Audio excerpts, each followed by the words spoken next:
डीडवाना शहर में अनुसूचित जाति एवं अनुसूचित जनजाति वंचित वर्ग के द्वारा सुप्रीम कोर्ट के आरक्षण वर्गीकरण के फैसले के समर्थन में डीएससी समाज के बैनर तले 10 किलोमीटर एक विशाल रैली निकाली गई। सुप्रीम कोर्ट के फैसले के समर्थन में यह रैली निकाली गई है। वर्गीकरण के समर्थन में पूर्व सरपंच पूरणमल के नेतृत्व में जिला कलेक्टर को 7 सूत्री मांगों का ज्ञापन सौंपा। डीडवाना से मोहम्मद शाकिर की रिपोर्ट। 1 अगस्त को जो सुप्रीम कोर्ट का फैसला आया है उसका हम स्वागत करते हैं और उस फैसले के पक्ष में ही वंचित शेड्यूल कास्ट समाज के लोग रैली के रूप में माननीय कलेक्टर साहब को ज्ञापन देंगे मुख्यमंत्री के नाम से। और हम सरकार से यही उम्मीद करते हैं और निवेदन करते हैं कि इस आरक्षण के फैसले को, सुप्रीम कोर्ट के फैसले को जल्द से जल्द लागू करें। इस मांग को लेकर ही आज ये रैली के रूप में ये दलित वंचित समाज है जो कलेक्टर को ज्ञापन देगा। हमारी जो वंचित वर्ग है, जो बाकी बची हुई वर्ग है, तो हम माननीय सुप्रीम कोर्ट के फैसले का स्वागत करते हैं। इसलिए हम माननीय कलेक्टर साहब को ये ज्ञापन ज्ञापित करने आए हैं और सीएम साहब, पीएम साहब व राष्ट्रपति महोदय को ये ज्ञापन देने आए हैं। और इस फैसले को हम सीएम साहब से दरखास्त करते हैं कि जल्द से जल्द ये लागू किया जाए। आपका शुभ नाम? पूरणमल, पूर्व सरपंच बरवाली। बंगाली साधुओं की ब्रज 84 कोस परिक्रमा यात्रा भजन कीर्तन करते हुए गुरुवार की सुबह डीग शहर के पांडे मोहल्ले में पहुंची, जहां जिला कलेक्टर डीग श्रुति भारद्वाज भी साधुओं के दर्शन कर आशीर्वाद प्राप्त किया। तत्पश्चात साधुओं को भोजन प्रसादी ग्रहण करवाई गई। यात्रा का नेतृत्व कर रहे संत दीनबंधु दास ने जानकारी देते हुए बताया कि ब्रज 84 कोसी परिक्रमा यात्रा का शुभारंभ करीब 522 वर्ष पूर्व सनातन गोस्वामी द्वारा किया गया था। इस यात्रा का शुभारंभ 31 अगस्त 2024 को वृंदावन के प्राचीन मदन मोहन मंदिर से किया गया था। इस यात्रा में करीब 500 साधु ब्रिज 84 कोस की पैदल परिक्रमा कर रहे हैं, जो समस्त लीला स्थलियों के दर्शन करते हुए आज डीग पहुंचे हैं। यह यात्रा 27 सितंबर को प्राचीन मदन मोहन मंदिर वृंदावन पर संपन्न होगी। डीग से पंकज शर्मा की रिपोर्ट। मैं दीनबंधु दास बोल रहा हूँ। हमारे ये जो यात्रा 500 वर्ष पहले से 522 वर्ष पूर्व सनातन गोस्वामी जी द्वारा प्रचलित की गई थी, वो ये 31 तारीख 2024 को प्राचीन मदन मोहन श्रीधाम वृंदावन से निकलते हुए समस्त लीलास्थली दर्शन करते हुए राधा कुंड, गोवर्धन और ये ठीक गोविंद जी का पास आके स्थिति हुई है। आज पूरा दिन का पड़ाव यहाँ पे है। महेश भगत इनका सेवा किया है और सेवा सुचारू रूप से हुई और आगे समस्त लीलास्थली दर्शन करते हुए 27 सितंबर को श्रीधाम वृंदावन प्राचीन मदन मोहन मंदिर में जाके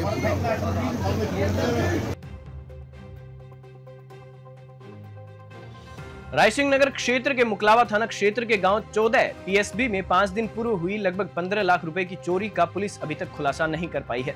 बुजुर्ग दंपत्ति के घर में अज्ञात बदमाशों ने नकदी व सोने चांदी के गहने और एक मोबाइल पर हाथ साफ कर दिया था। परिवादी ने 1 तारीख को सुबह मुकलावा थाना क्षेत्र में परिवाद देकर मुकदमा दर्ज करवाया। इसी मामले को लेकर ग्रामीण मजदूर किसान समिति GKSB ने पुलिस थाना मुकलावा में जाकर थाना प्रभारी देवीलाल सहारण को ज्ञापन सौंपा और चेतावनी दी कि अगर समय रहते चोर नहीं पकड़े गए तो जल्द ही थाने के बाहर प्रदर्शन किया जाएगा।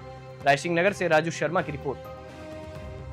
अलवर जिले में अपराधियों के हौसले इतने बुलंद हो चुके हैं, उनमें पुलिस का भय बिल्कुल भी नजर नहीं आता है।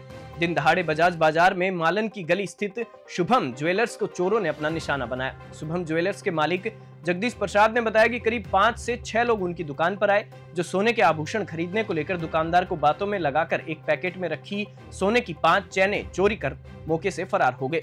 चोरी हुई ज्वेलरी की कीमत करीब 6 लाख रुपए है। पूरी घटना दुकान पर लगे सीसीटीवी कैमरे में कैद हो गई। पीड़ित दुकानदार ने आरोपियों के खिलाफ कोतवाली थाने में शिकायत दर्ज कराई है।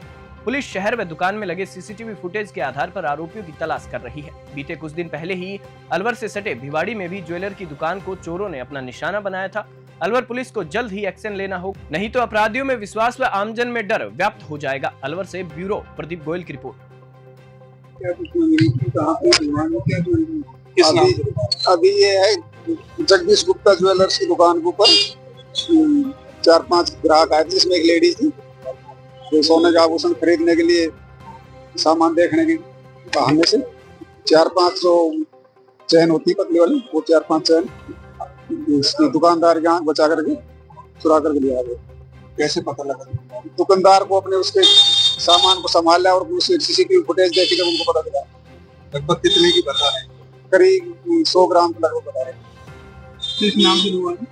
शुभम ज्वेलर्स।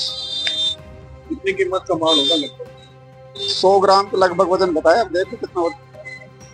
कितने लोग थे वीडियो में दिखाई दे रहे? वो 5 लोग थे, इसमें एक महिला है, 4 पुरुष।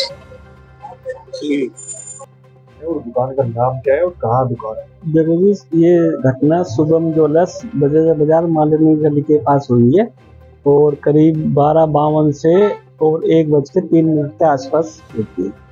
उस समय मेरा छोटा भाई अकेला था, तो वो 2-2 करके 3 जने आए, तो वो पैकेट उन्होंने मतलब उसको भूल-भुलैया में डाल के एक पैकेट उन्होंने जेब में धर लिया। देखिए, अजाजा बाजार में शुभम ज्वेलर्स के नाम से हमारे जगदीश जी उपाध्यक्ष हैं समिति के। इनकी दुकान पर 6 लोग आए हैं, अलग अलग गिरोह बनाकर आए हैं, जैसे 2-2 की 3 ग्रुप बनाकर आए हैं। उन्होंने इनके छोटे भाई दुकान पे मौजूद थे, उनको बातों में उलझा के और एक सोने की चेन जिसमें हम लोग लूज पैकेट में रखते हैं, वो पूरा एक पैकेट चुरा लिया है। और हम लोग उसके बाद जैसी पता चला, उसके बाद हम लोग इकट्ठे हुए, तो उसके बाद पुलिस को जैसी सूचित किया तो पुलिस उसमें तुरंत कार्रवाई में लग गई है। अभी हम लोग सीआई साहब से मिले हैं, उन्होंने काफी अच्छा रिस्पांस दिया है। भीलवाड़ा में विश्व की सबसे बड़ी पगड़ी तैयार की गई है। राजस्थान जनमंच अध्यक्ष कैलाश सोनी के नेतृत्व में ये बाहुबली पगड़ी भीलवाड़ा सांसद दामोदर अग्रवाल को पहनाई गई। पंचरंगी पगड़ी की लंबाई 2775 फीट है। 5650 स्क्वायर फीट क्षेत्रफल की ये पगड़ी 6 फीट ऊंची और 4 फीट चौड़ी है और इसका वजन 22 किलो 800 ग्राम है। कार्यक्रम की लाइव रिकॉर्डिंग भी की गई है। इस पगड़ी को देखने के लिए हुजूम उमड़ पड़ा व लोग सेल्फी लेने लगे। पगड़ी को बांधने के लिए 20 वर्षों से लगातार पगड़ी बांध रहे सुरेंद्र सिंह चुंडावत जोगरास व उनकी टीम द्वारा विशेष रूप से तैयारी की गई। गौरतलब है कि कैलाश सोनी के नाम पर 3 विश्व रिकॉर्ड दर्ज हो चुके हैं, जिनमें विश्व की सबसे बड़ी रोटी, विश्व की सबसे लंबी पुष्पमाला और विश्व का सबसे बड़ा तिरंगा शामिल है। भीलवाड़ा से स्वतंत्र राजपुरोहित की स्पेशल रिपोर्ट। रायसिंह नगर नगर पालिका में वार्ड 24 में मतदान शांतिपूर्ण संपन्न हो गए। अंबेडकर स्कूल में सुबह 7 से शाम 5 बजे तक कुल 77.1% वोट डाले गए। कुल 435 वोटों में से 335 वोट डाले गए। मतगणना 6 सितंबर को सुबह 9 बजे उपखंड कार्यालय में होगी। पुलिस की निगरानी में ईवीएम को सुरक्षित जगह रखवा दिया गया है। अनूपगढ़ की रायसिंह नगर पालिका के वार्ड 24 का चुनाव काफी रोचक रहा। त्रिकोणीय मुकाबले में वार्ड 24 में कांग्रेस व भाजपा सहित कुल 4 उम्मीदवारों ने किस्मत आजमाई है। मतदान के दौरान रायसिंह नगर थाना प्रभारी ईश्वर प्रसाद जांगीड़ पुलिस जाब्ता सहित मौजूद रहे। रायसिंह नगर से राजू शर्मा की रिपोर्ट। नाथद्वारा में धारचा गौरव पथ पर मुख्यमंत्री जन आवास योजना के तहत बने आवासों का हस्तांतरण महोत्सव आयोजित किया गया। कार्यक्रम में क्षेत्रीय विधायक विश्वराज सिंह अपने निर्धारित समय से 1 घंटे लेट पहुंचे। इस योजना में 9 साल बाद कुल 480 लाभार्थियों को आवास दिए जाएंगे। कार्यक्रम में अतिथियों द्वारा 21 लाभार्थियों को मंच पर बुलाकर आवास के अलॉटमेंट लेटर दिए गए। कार्यक्रम में नगर पालिका चेयरमैन मनीष राठी, उपाध्यक्ष श्यामलाल गुज्जर, नेता प्रतिपक्ष प्रदीप काबरा मौजूद रहे।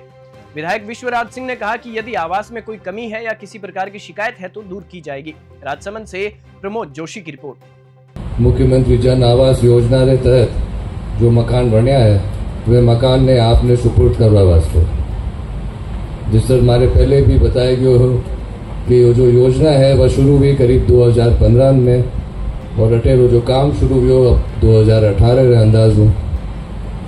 तो जब सरकार और ही पचे सरकार वापस पलटी तो 18 साल वे गया काम चलते रहो, लेकिन अब इंतजार घड़ी जो है वह इंतजार की घड़ी समाप्त है।